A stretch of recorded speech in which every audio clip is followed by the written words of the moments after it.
We acknowledge and pay our respects to the Kaurna people, the traditional custodians whose ancestral lands we live and work on.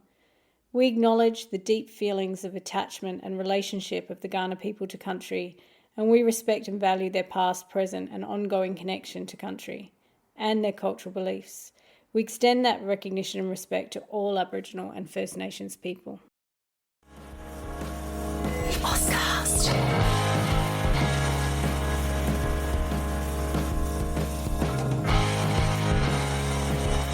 Amy And is a podcast that explores all kinds of bookish things, and that can include some pretty adult content. So please be aware that some of this content will be not safe for work or for young ears, and be careful who's listening when you are.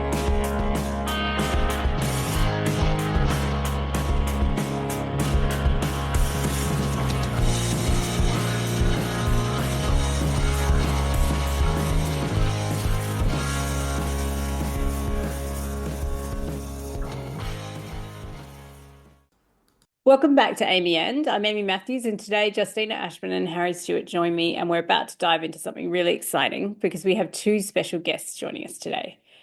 Let me first introduce Audrey Bellezza, a two-time Emmy Award-nominated TV producer who for over 20 years has been writing, developing, and producing non-fiction television for a vast array of networks and streaming platforms. But the reason we're introducing her today is because she's one half of the writing duo behind the For the Love of Austen series, which consists so far of Emma of 83rd Street, Elizabeth of East Hampton, and they're about to release in 2025 Anne of Avenue A, which is based on Persuasion, my favourite, so I'm super excited about that. And Audrey's writing partner is Emily Harding, who is another incredible human being and a graduate from Emerson College with degrees in creative writing and film. She also has over 15 years in television development and production, and we're super excited to talk to them about their Austen, I don't want to say adaptations because they're more like inspo. It's like Austen-inspired novels. And we can't wait for you to meet them because they're just the most wonderful human beings, and the books are so much fun.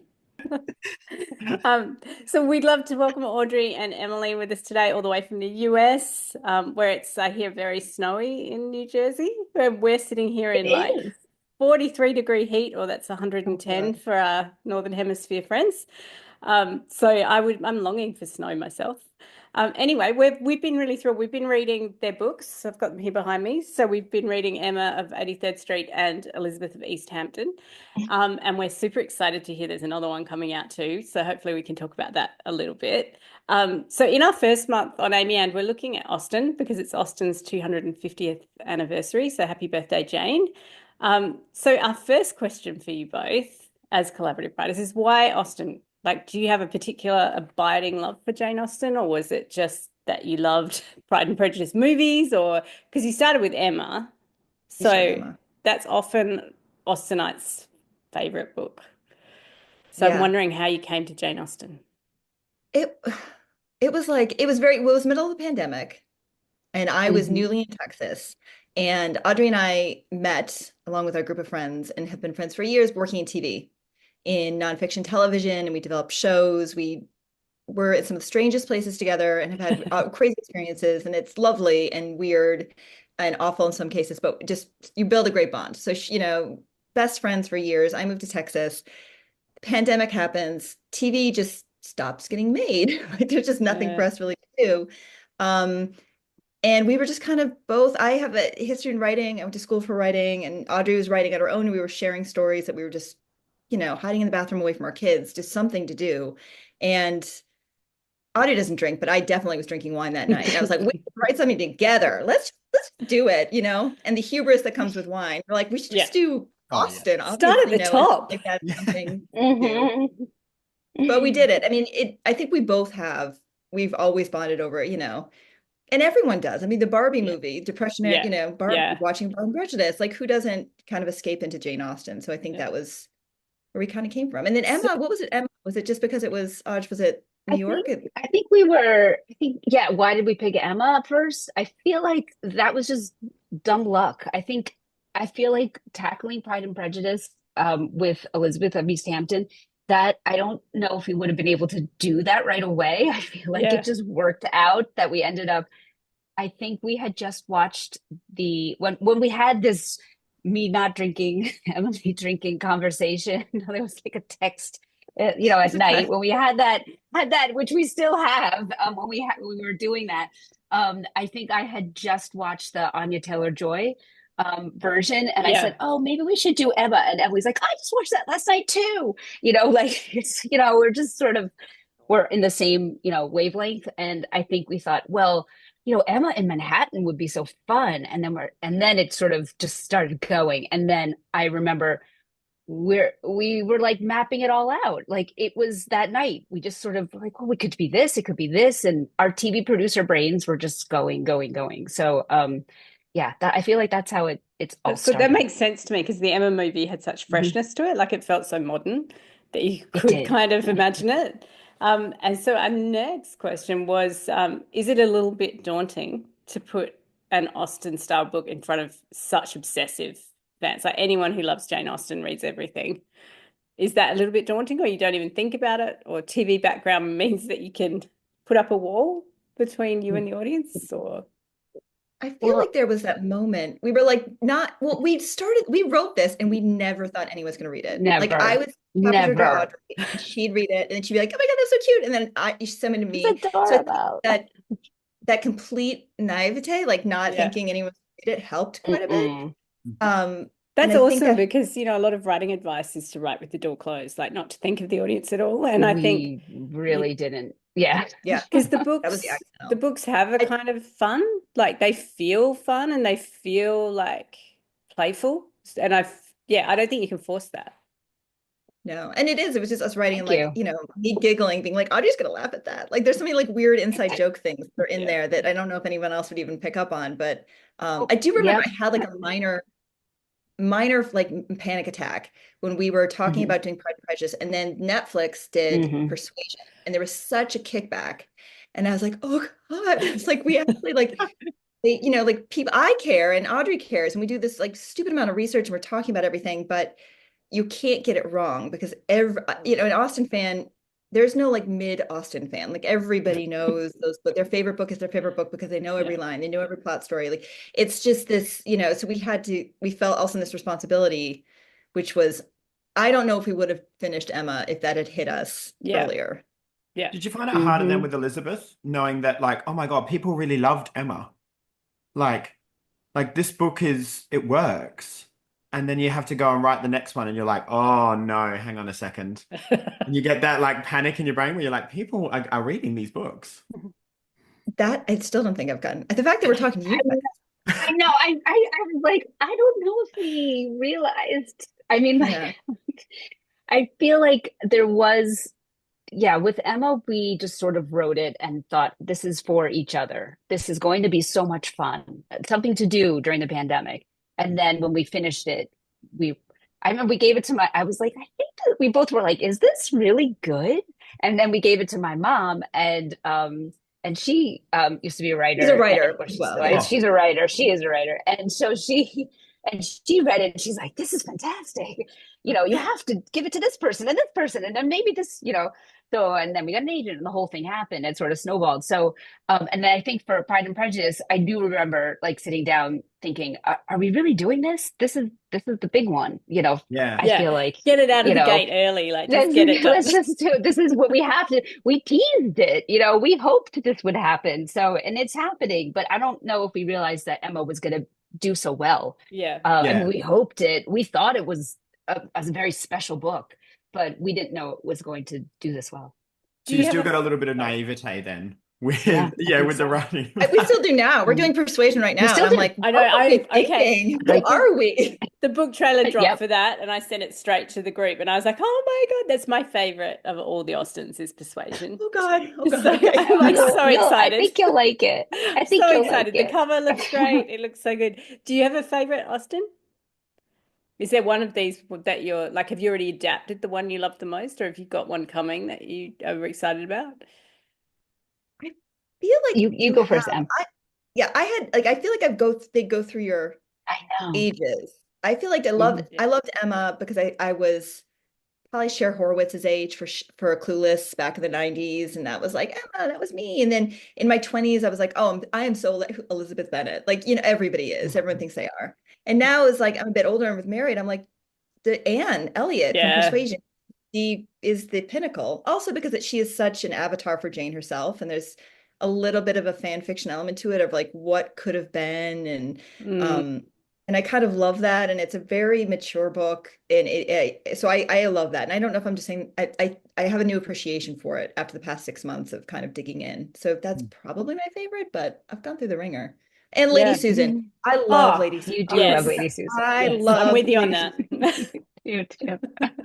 All right, well, if we dig in, I'm going to hand over to Harry to dig into the books a bit So I more. wanted to ask a little bit about how you guys approached like adapting these characters and pulling them forward, obviously in time a fair bit. So there's the funny one, which I was only talking about just before we went there. Obviously, we have our heroes and our heroines, which are integral to the plot. But the one that stuck with me with the most was from Elizabeth in East Hampton, Mrs. Bennet and her multi-level marketing.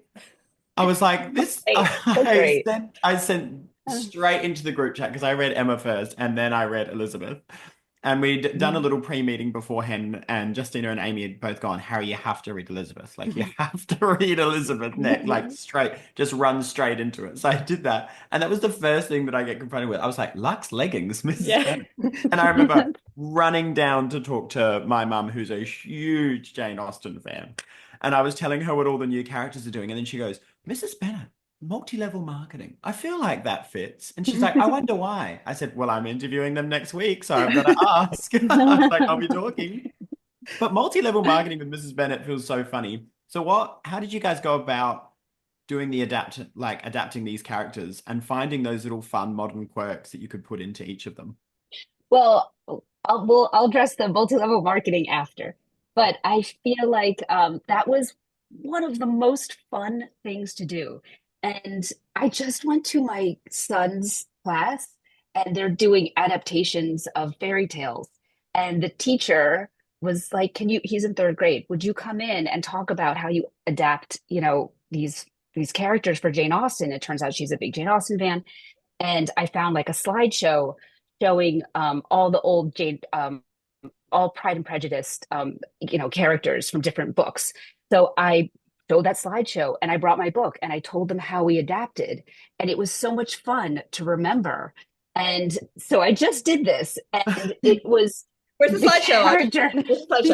Where's the slideshow? But I will tell you, like, this teacher was in hysterics because she hasn't read the book yet. And these kids are like looking at me and I'm like, this is an adult novel. She's like, I don't care. Just tell everybody. What is Lydia? What is everybody? But for Emily and I, and for the class, like, it was so much fun to do that, to think like, what would Mary be now? Okay, well, Mary, she was always just this, they always made fun of her and she was bookish and like, what is she doing? And yes, of course, she's like an environmentalist. Of course, she's doing this and, she cares about this. And what's Jane? Oh, Jane's a school teacher. That works. Like that kind of goes. So I feel like each character and Lizzie, like she's like this strong person. Yes, she's going to be really into music and she's going to be this surfer and she's going to be, like the characters. And when Emily and I do these characters, like we really get into them. We create these boards, these backstories, like we approach it the way we would if it was a TV show, if it was a movie, if it was a series, like we really like kind of create these characters where they could live beyond. So each person, we really got into, but multi-level marketing, that was Emily, so she could talk about that. I feel like I was like, what is that? Like I don't even have that really. I don't know that in the East Coast. Like that's not such an East Coast thing. Hey, maybe it is. I don't know it though, but I don't know it as well. But when she was telling, I was like, what is this? And then as it kind of evolved, I'm like, this is hysterical. Yes, of course, this is Mrs. Bennet. Yes. She's a multi-level marketing. Now that I understand what this is, like, yes, that makes sense. So, and then it was like Lux leggings. What is it? How are we making it? My favorite were the pockets with the detachable pockets. I was all pockets. Yes. Well, I mean, I think that the key to so much of it is like and I realized it with Emma, because Emma has a line where she's like, I don't ever want to get married. Yeah. I don't want to get married, in the original book. And you look at Miss Bennet on the other end, and it's like the one thing that we always had to do is like, what was their actual motivation in 1795 to 1810? And marriage wasn't for women a love prospect. It's an economical, that was a choice that they had to do that was financial success. Mrs. Bennet isn't obsessed with her children finding true love. Like, that's not her motivation. Her motivation is 20,000 a year. Like, it's the money. It's the, like, what is the bank account? And so I think we decide, Emma, even in Pride and Prejudice, or in Elizabeth, doesn't want to get married because for her, she's like, I don't need to. I already have my own money. Why? That's so crazy. Why would I want to get married? So for Mrs. Bennet, and it's financial security. Like, that's what she's looking for. She's not very intelligent. So her idea of that is, well, I will just make my fortune in a mid-level marketing scheme. But that is what she's obsessed with. It is money. And that's what she was obsessed with in Pride and Prejudice. So that was for most of our, whether it was a character or a plot device, it was like, what was that character? What would that look like now? Like, she wasn't Miss Pulowski from Emma she is a widow. In the original book, Miss Bates never gets married, and her ruin is that she never got married. She's this poor, destitute woman because she never found a husband for that economic safety net. So Miss Pulowski, we're like, well, she did get married, and that's what ruined her. Her husband left her bankrupt. Like, that was like something, it's not in today's society, that's not the happy ending. Like, there's a lot of ways that can go wrong. So it was just kind of fun playing with those devices and being like, what if we just turned it on its head and made it something ridiculous? And then when you start that, it just snowballs. We've got Velcro pockets, we've got light up LED cheese, and I love that she made Jane wear the leggings to the She's so bar. sweet, Jane and she doesn't say no. I also love when Emma goes to Miss Pulowski's house and she goes like, "Oh, there's your dog. I remember that." And he's like, "No, that died a long time ago. This is a new dog." And she's like, "Oh," she's like, "Oh, sorry." It's so like the modern retelling of the characters is so funny because of how the protagonists interact with them. I think it's genius. So did you approach the same thing with like your Darcys and your Charlies and stuff like that? And when you had Will, because I loved the teaser at the end of Emma. Because I read that one first, and then these guys started with Elizabeth of East Hampton, and I was like, "Oh my God, Will Darcy is in the second book because he's teased at the end of the first." Like, it's so good. But did you approach it with the same way? Because you've obviously got them. I noticed both of them are they're kind of like eco-friendly. Both of both of the heroes in it, they both do do that. They've got a lot of money, but they that was do the thing. in safe We had to make spaces. them likable. Yeah, and I How do was you like, make a person with a lot of money likable? And it's like, at least they're trying to make something good in the world. So I think that was kind of what we decided. We're like, at least they're doing something good with it. That makes them a little bit more. so true. And they both really love the Stark architecture as well, which I notice is really funny. Like in the first book, he just, it's glass everywhere. And then you've got Marv's Lament again in Elizabeth of East Hampton. Although Will's not a big fan of Marv's Lament. No. But this really stark architecture is really funny as well. And I was wondering, did you connect them to our heroes to make them a little bit more like super wealthy? Or I think, well, the Stark architecture in the Hamptons, I think that's very much like like the nouveau riche go that way because it shows off the money a bit. So that was more of the Charlie thing. But I think there were little elements that we had to take into effect. I think one of my things with Will that I love is that, that he, in the original book, Pride and Prejudice, the Charlie and Jane are the ideal, at that time, the ideal romantic couple. Like, he's fawning over her, and they're almost like the archetypes that they were at the time. And Jane Austen's like, and then there's this other couple who's not, they are like the anti-heroes at the time. Like, Darcy was in no way, shape, or form the ideal love match for anyone back then. They would have looked at him. And so I think, but now he is, like, you say Mr. Darcy, and everyone's like, oh, Mr. Darcy. So we were like, well, how do you do that? Well, you make him blonde, because no one likes a blonde character in a that romance is true. novel. I hadn't realized. Yeah, because I did notice all the blonde descriptions and think that's interesting. You don't, like, most readers are turned off by blonde. I hadn't thought about that, but you're totally right. Did you get any so many pushback? reviews like, I hate him, he's blonde, and I was like, yes. Did you get any pushback for having a blonde Darcy? We got yeah. We got a lot of yes I was like, it was comments. intentional. Like, yes, we did on purpose. Yeah.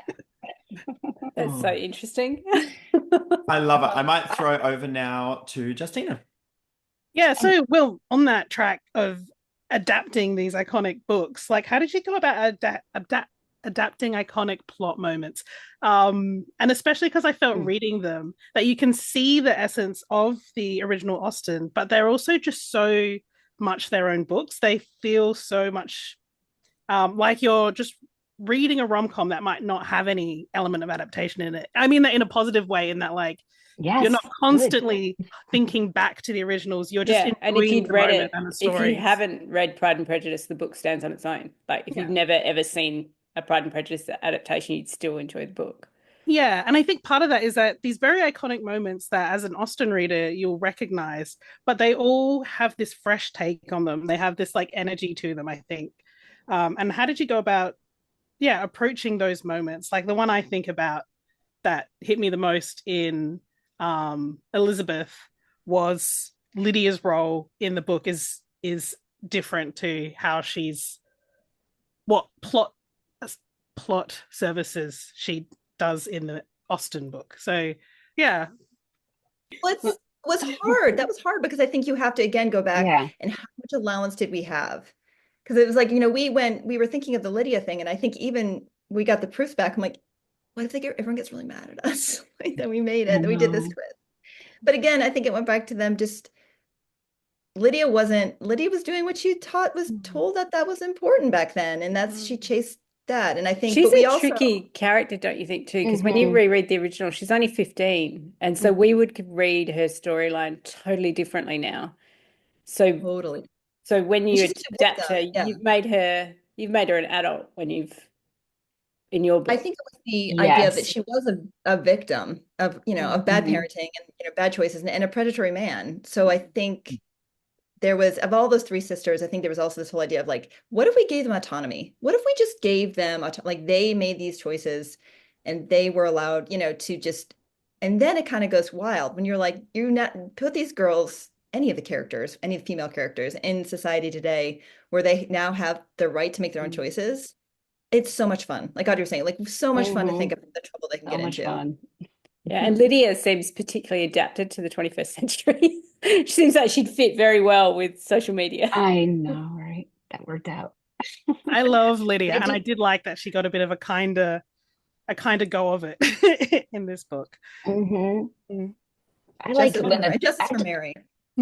Justice for Mary. And I feel like having them just being able to write sisters like that and having them all come together and you know, having that kind of bond. And I feel like that really worked really well with that book. Like that there was one thing we wanted to make sure that there's no like female enemies, like everybody kind of all the women characters were, you know, motivated by their decisions and were there wasn't any enemies really there. So I feel like that really worked out well when we were plotting that out together. Reading the sisters' dynamic in the book is honestly like I haven't read such great dialogue between them all and such great characterization since like something like Little Women. Like they talk over the top, they talk over the top of each other. There's this like really intense family bond where they're always butting heads over things, and then at the end of it, you've got Jane and Lizzie sitting on the roof, like up there in a room. And it was just so that first scene when they come into the bakery and you meet every single one of them that come in is just it's brilliant. Like it's absolutely brilliant. It's the best way. I was like, this is the Bennett family. Like this is exactly what the Bennett family is like. And it was so perfect. And it's the same with the three dull things moment from Emma, talking about plot moments, how you brought that, like what was your kind of process in bringing that moment? Because that's such a pivotal moment in Emma. When Which you're really moment are you like, talking about? I'm totally Which moment? Yeah, I know. I'm like, which moment are you talking about? Emma of I feel like 83rd. you know these. Yeah, which part? And I'm like, Where We've she makes- highlighted them all. She makes the joke Which about the open bar to Mrs. Pulowski at her birthday. Yeah. The Oh, picnic. Yes, right. The birthday yes. party. Yeah, the Yeah, picnic the birthday birthday. party. And I was like, Right. Yes. I'm I was sorry, like, Harry. this We is were like, the that was like a lifetime ago. I'm like, That was 3 books No, but ago. I I was was like, like, I love that he knows this. This is we so much love the books. fun. We're not lying when we say we love your books. We know them so Oh well. my gosh, this is But it so was like wonderful. it was the three dull things moment from Emma, you know, and I recognized at the moment that happened. I was like, oh my God, I completely forgot that this Three is doll thing. because I'm so interested in this book that's going on. And I was like, oh my God, they've perfectly brought that into the modern setting. That was Yeah, amazing. Making her love you booze know, and love the free booze. I was like, oh, Can relate, no, Harry. can relate, yeah. I well, I do feel like there's some very important lines. There are very important moments like that that we all remember. We all know when Darcy, disses Elizabeth in the beginning. Like how, so I do think Emily and I, when we sit down, we're like, well, how are we going to make that happen? We know that that has to happen, but how would they do it today? Like, oh, well, maybe they would do it on a text but how could he see the phone? Like Yeah. there's a lot of like, so how are we going to figure out that moment? Because it is sort of like the story that we want to keep is this, we want to keep it sort of within the lines of Austen. So, that is something that we would go through back and Yeah. forth, or we would like, or I don't know, one time, like, remember, I feel like Emily, like you were like, we have to write backwards to get to this line, like there was something that was important. It's like, we have to get this line in. Like the book is like, that is, everybody knows this line. We can't not have it included. And sometimes there was lines where like, it doesn't work. We can't, that's now Yeah. today, that well-known line that everybody loves, we can't put it in. It doesn't make any sense. I'm going to jump So yeah, ahead to there's one of our a lot later of that. questions because you're making me think of it, which is just like obviously Jane Austen kind of pioneered the marriage plot as the foundation of what became romance. But when you remove marriage as a fundamental economic kind of goal, that when you say you've got to kind of stay in the lines, that removes two big lines, right? Like there's a big plot point that we're removing. So that really is interesting, that thought of how you get to certain moments once you've removed the marriage plot. Because marriage then becomes about love and about, so how do we envision a happy ending without the marriage plot for your characters? You're talking about them having autonomy. So then will Darcy mean something different to your Elizabeth than Darcy meant to Austen's Elizabeth? I was wondering how you thought about that when you hit those moments like you did, and you're like, I've got to do this line, but it doesn't really, I can't quite make it work in the 21st century. Yeah. I mean, I think that was it. That was like such a crux that when when you read Austen, you realize like them falling in love was a byproduct of an expectation of the time. Like if you loved your husband, you're like, whoa, that's Lucky.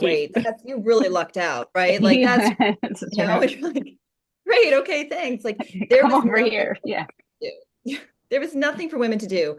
So marriage was the career. Marriage was the career. So I think for us, it was, yes, you want to fall in love. Everyone wants to fall in love and they want to be seen and have someone appreciate them as for who they are. So that was our main goal for our guys.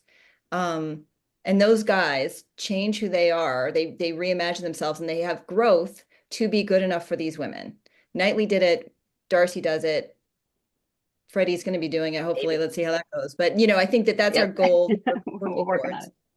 So for the women, like, great, these men are doing this, but their growth isn't now to get into marriage. Their growth, our growth always was the goal, was success. So if marriage was the only career path back then, I think the careers of these women now becomes kind of the crux. So Emma's, what am I doing with my future?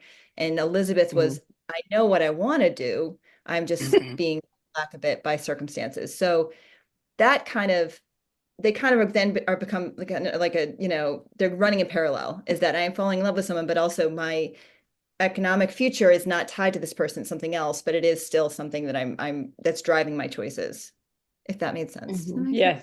It totally did. Yes, that was interesting. Very wise. Well said. Justina, do you want to ask about the setting? I know you were really curious about East Hampton.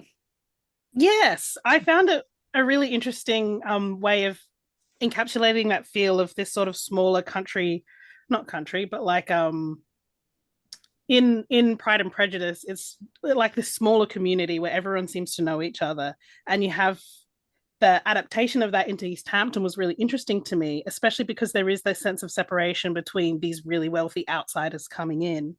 Um, and what was the thought process around setting it in East Hampton specifically? Like, do you have personal connections there, or did you just think of it and think, oh wow, that would be perfect for this? Well, Audrey's parents met out there. Like that was like, Oh, Yeah. So it's like a yeah, that's Nancy my Myers yeah. film. That's what I think of with Hampton. No, Instead of Hamptons, I Nancy it Myers. is like that. It is like that. Yeah, my parents met there in the 70s. And so I grew up going there and, on the weekends but I stayed at like the motels in Montauk, like by Darcy, by his house. Like, so I was that are still there. So I would stay at those little, they're all now $500, $1,000 a night, but like, they're still, so I was, that's that old motel. So I grew up going there. But then, stopped. I mean, once, went to college, like I stopped going there. It's expensive.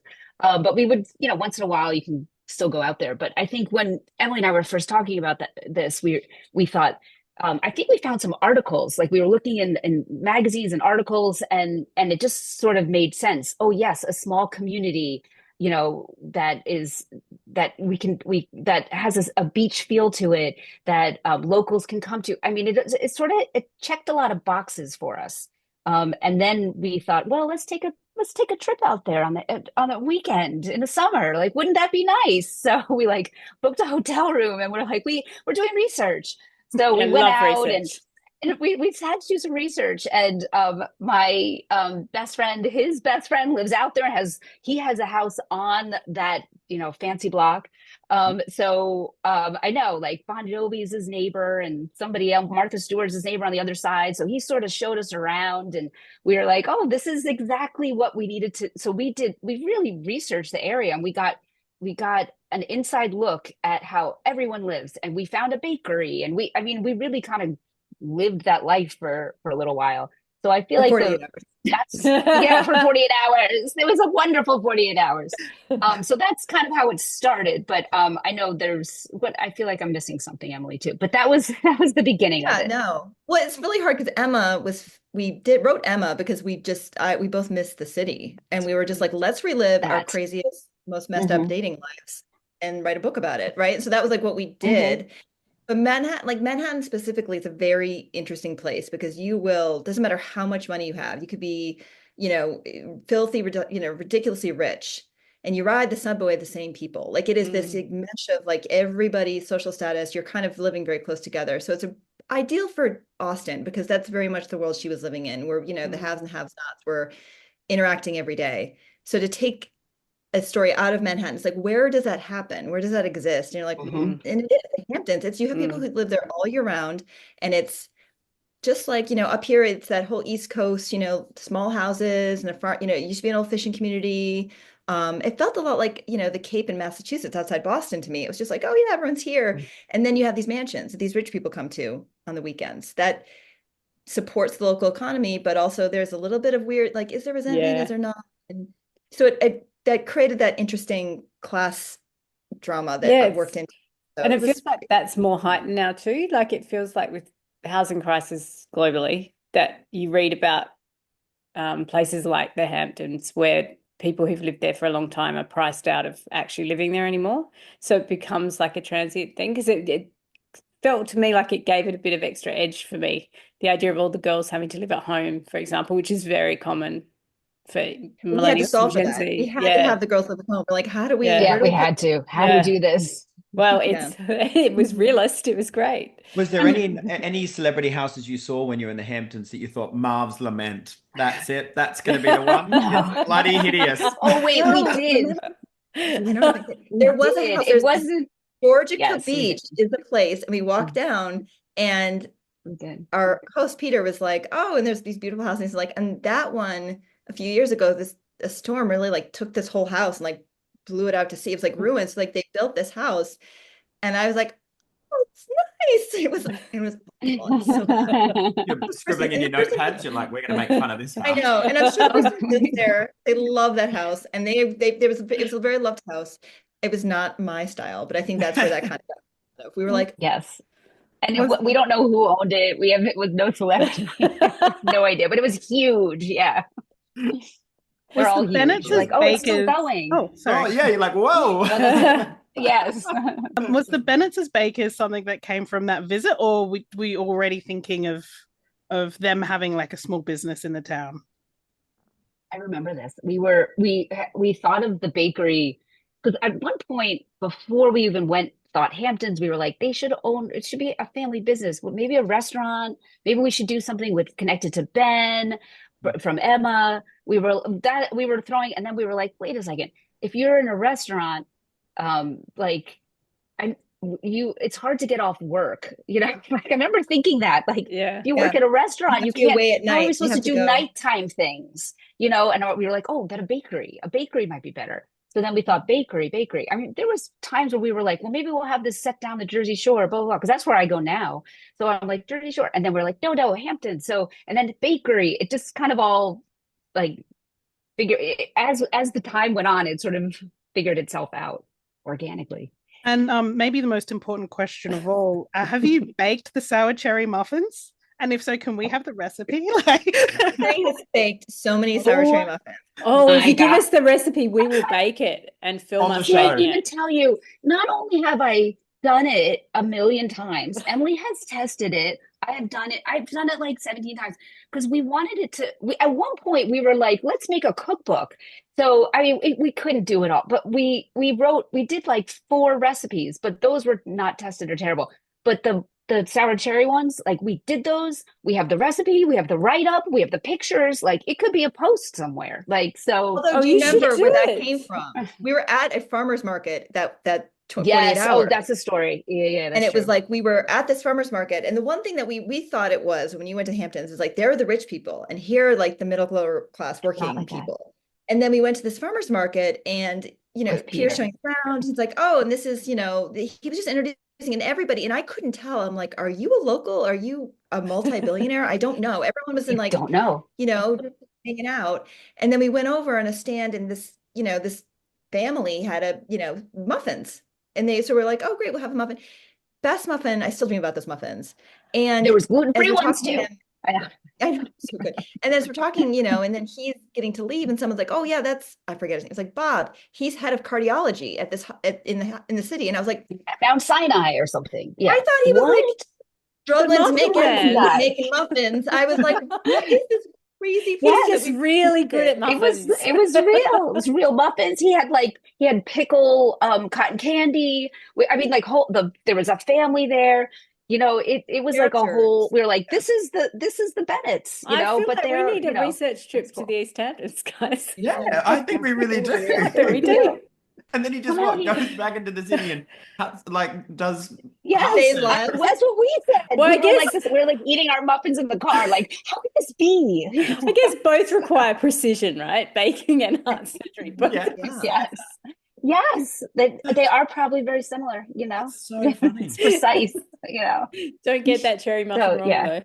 Yes, but that is where we got it. That's the idea. We got it from there, and then we started. If we get a recipe, crazy. I we forgot. will bake them on the show. Yeah, if you send it to us. We have at least one co-host who can bake. Yes, she's making us melting moments. None of them are here. Yeah. No, we do the eating and testing, not the. I was going to say, testing is very important. I will stand by that. So I thought I'm going to skip your question. You can come back after me. I have to get in and ask this because I wanted to ask it before and I suppressed it. I just lost it when I realized Lizzie loves romantasy. I just loved that. The way she's obsessed and the way you've like made, the bad love interest look like a romantasy hero. So when you were going through and deciding how you modernize characters and stuff, we were interested in the way both Elizabeth and Emma love romance. What made you think that Lizzie would love romantasy and Emma would love period romances? Like, how did you assign those to those characters? I know why because Audrey loves romantasy. So we were like, she Awesome. would, Yes, I love it. Yeah. and I think that there was something about in the original book, Elizabeth is kind of called out for loving reading. They're like, oh, Yeah. she likes to, and I think, and she's like, why do you care? And so, what is something that people like tend to turn their nose up at romantasy, and so she'd be like, I don't care, it's Mhm. great. Yeah, awesome. I And liked also that you made Jane a Doctor Who fan. That was amazing. And yes, Rings that of was Power as well. She's like, I don't want to go to the bar tonight. The new Rings of Power season is out. And I'm like, this is me. I'm like, I am Jane Bennett in this book. I would describe you as more Lydia-ish in real life than Jane Bennett, but you do Yeah. have that element. I was like, wow, she just wants to stay home and do all of her nerdy stuff. That's exactly what I want to do. we're all a little Jane, I think, a Yeah. little Jane bit. Bennett. I know we're all a little Jane Bennett. That's so funny. Yeah, I feel like Emily was very good with that, with all the Doctor Who stuff. Her husband is British, so I feel like I don't know if And maybe he's that's not why even a you Dr. do that Who well. fan. He's like, I Who don't fan? He's know. not. And I was like, but you're British. You're as the only thing. Don't you know everything You're British? betraying your country. I know. So funny. Oh. Sorry, I squashed you, Harry. I'll let you No, have No, please. also You're the the Emma thing, host. but also the Emma part, just really quickly, because that was funny, because we got called out.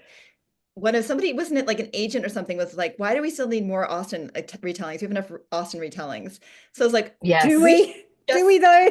yeah. And that chapter was like later, that remember, like we had to add that, we were writing and we added that chapter, Oh, and that's we're right. like, let's call it out. Let's let her watch one. And Yeah. nightly, like, we don't need to watch another retelling. My God, like how many of these can we do? And so we're like, Yes. Mhm. And We're Well, like, that yes, was we like to Pub- lean into Yeah, critic. publishers, I Yeah. love we're that. here to tell you we all want the retellings and we want yes, as many as we can get. Yes, Thank you. we going. do. I love Yes. that moment Over and over. because when she's like, oh, they're about to touch hands, I was like, that's exactly what it's like. Where like all these tiny moments feel so huge when you're watching or like encountering these adaptations. And that's what, I was like, yes, I love that she loves this.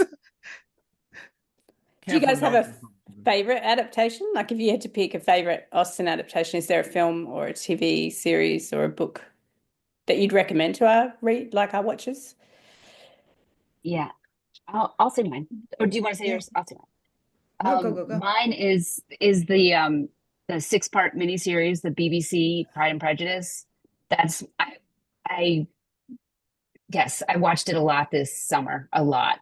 So I feel like that is, I made my husband, he'd never seen it. So I'm like, We okay, has to. you need to sit, you have to sit. And he's like, there's a lot. He was like, there's a lot of, he said, he's like, there's a lot of the,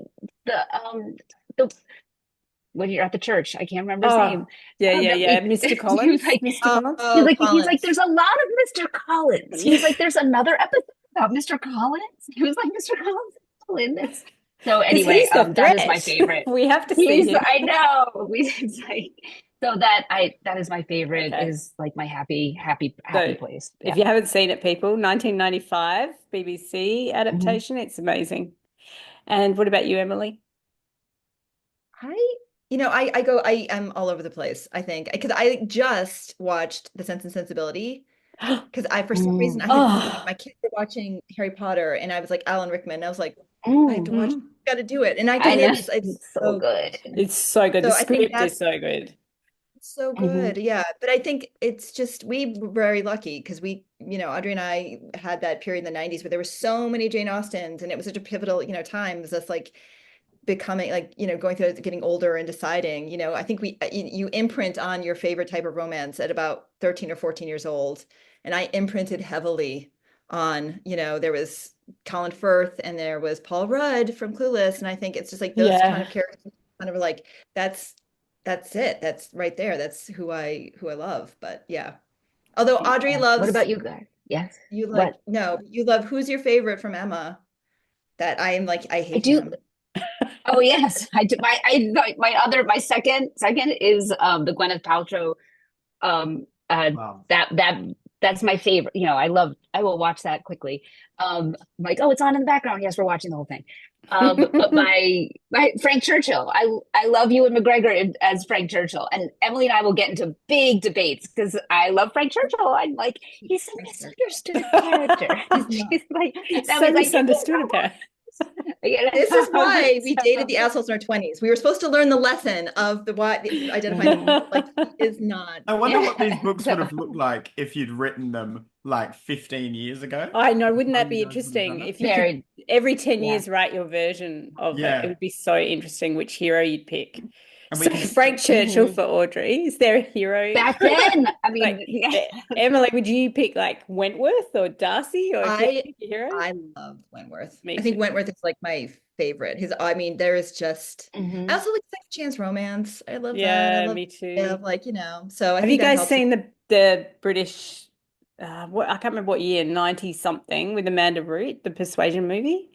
That's 90. I think it was 95. I think it was a 95? Yeah. trifecta. Yeah, Yeah. that That's was I the best love that. Persuasion. A Yeah, great that's year the for best Austen. Yeah, that is the best one. 95 was Austen's best year. Austen. That's right. Yeah, that was her You year. know, she has no idea. Late How bloomer. good it got. She Got a knows. lot of press. Yeah. Well, can I just say thank you so much for joining us, and for everyone who's listening or watching, Elizabeth of East Hampton and Emma of 83rd Street are out now, but also we are hanging on for Anne of Avenue A, which will be out in October. So thank you so much for giving us these books, and thanks for talking to us. We've had so much fun. So much fun. Thank you guys. Can I say one more quick little thing? Emily also has a book coming out that is this summer. Yeah, I don't know if you guys know this. Yeah. Come on, Emily. So What it's is called it? How Freaking Romantic, and it's so good. So it's amazing. So what month I is feel it like out? Emily, you just have to say a little pitch about it. Yeah. Oh no, I mean it's just the two people who New York.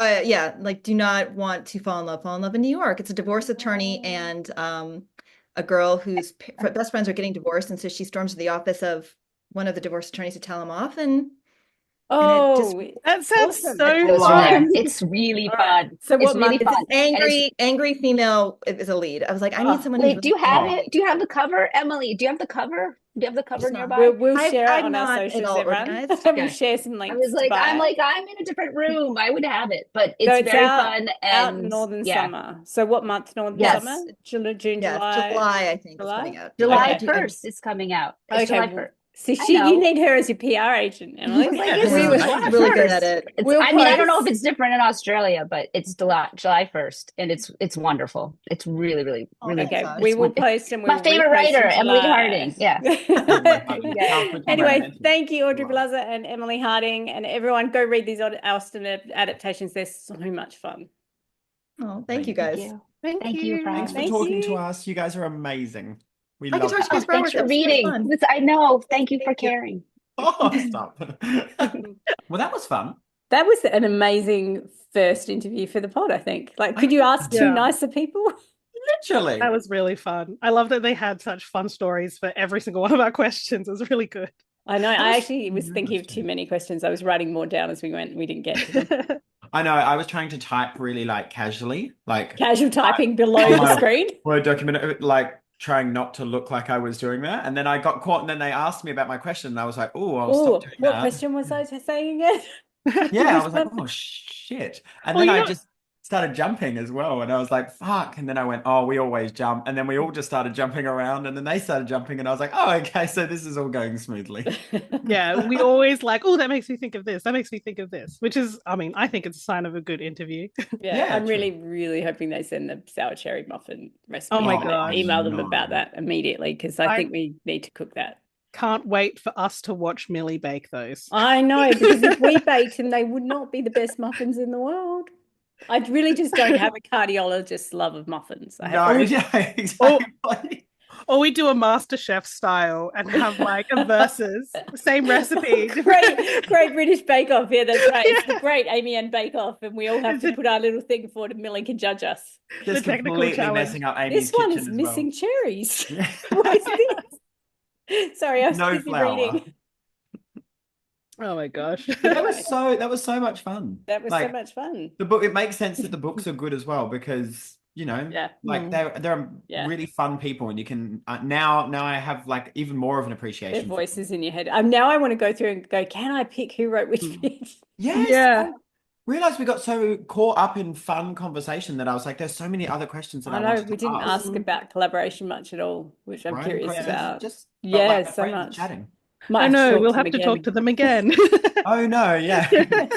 What always astonishes me too is that you have this idea of writers as these very introverted, shy people, and then you meet them and you're like, oh, you're so friendly. But maybe it's because we're let out of our cage for an hour and we're like, oh, talk to people quickly. Now I'm going back in my cage. Now I'm going back to do this. Yeah. Yeah. Well, from your perspective, Amy, when you get interviewed, do you find that it's a bit like, I mean, you've done so many of them. So what's it like now when you do it? Are you just like, oh, I know everything. You know, like I know what to say. I know I kind think of what's going to be thrown at me. if you do, like, if you've got a release, you've kind of been asked the same questions a lot. So you've Yeah. got your answers. The trick is like I think, to find a genuine response and not just give a pat answer. I've chaired a lot of festival panels, Yeah. and I really hate it as a chair when someone's giving me a rote response because it's very hard to grab hold of it and turn it into a conversation. So what I Yeah. loved about Audrey and Emily was that it was a genuine conversation. Like they were listening and responding, and they weren't just giving us the script of here's what I say about this book. They were actually engaging with the questions, It's which I also so love. obvious that they're best friends. I know. The way that they were talking like to each other, and they'll be like, "No, you know, come on, your part. You do Tell this your part of the story. story better." I was like, "Oh, this is amazing! Like, it's so Can we easy be to talk to friends? people." I'd like Yeah, to I hang out. literally, I was like, "You guys are fun as well." Uh, I'm They're as really Oh, much looking fun as forward to us. reading Emily's book. That the very brief pitch sounds so fun. Yeah, I oh, feel like we should put up some links to that because I'd like to read that as well. So yes, maybe I we should feel, do that over the American summer, the Australian winter is have a read of Emily's new book. and it's a great time for reading here. Like, there's Right now it nothing, is. yeah, What do yeah, you mean literally. winter? But like the intense heat and the intense cold is always when I'm like when I can smash out 8 books. You know, I'm Yeah. like June to July. Oh, that's incredible. I wish I'm I gonna had the have to get that. time. I Yeah, miss that, like having time to read, just read and read and read. yeah, it's I've just a got a job. chair in my room here, sits by the window, and I stare at it every day. I'm like, oh, maybe in the afternoon I can sit down and just read. And then my day goes, you're laughing because you know what my workload looks like. And it's just like, oh no, that's I not can This just, is happening. I'm just picturing you there with the baseball cap on, writing, Oh, that's staring at the coming. chair, going, Yeah. oh. Just for the people watching along at home, when I'm on deadline, I end up in a baseball cap because I don't do my hair and I look like a freak. I just And we feel get a good like pre-warning as well. We always get a yes, oh, we're pre-warning at for this during the stage read. of the year, Yeah. guys. Amy will say, I will be in a baseball It's cap. baseball We go, season, oh, everyone. okay. Anyway, thanks for joining us. That was a really great first interview, and I don't know how we top that, but we will Yeah, try literally. next month to top it with our next interview. The And we've got sun some continues to shine on Amy and. uh, literally, because today it is 43/110 degrees. Yeah, So it is exactly. oh my not gosh. just shining, it is crisping us. We And should if say, yeah, we should say the smoke and the fires will be and shining on Amy. if you can hear air conditioners or fans on this audio Yeah. recording, no, you didn't. No. Well, you should be like in sympathy, otherwise we'd Yeah. be dripping wet.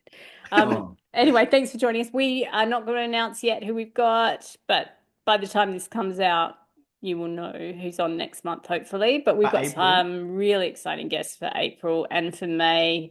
And yeah, if you've got any recs, if there's anyone you'd like us to interview or any authors or books that you'd love us to cover, we'll take recs. So reach out to us on @AmyAnn Podcast. You can find us on Instagram, on Facebook, and don't forget to subscribe to the YouTube channel.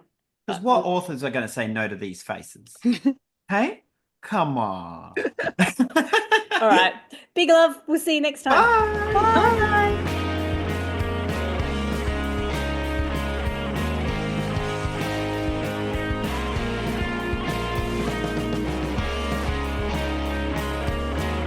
Amy And is hosted by Amy Matthews, Abby Guy, Peyton Hogan, Justina Ashman, Harry Stewart, and Millie Heffernan. This podcast is recorded on Gardenland with music by Anthony Wiggle and Mass Wisteria. Our logos and branding are designed by Abby Guy. This episode was edited by Harry Stewart.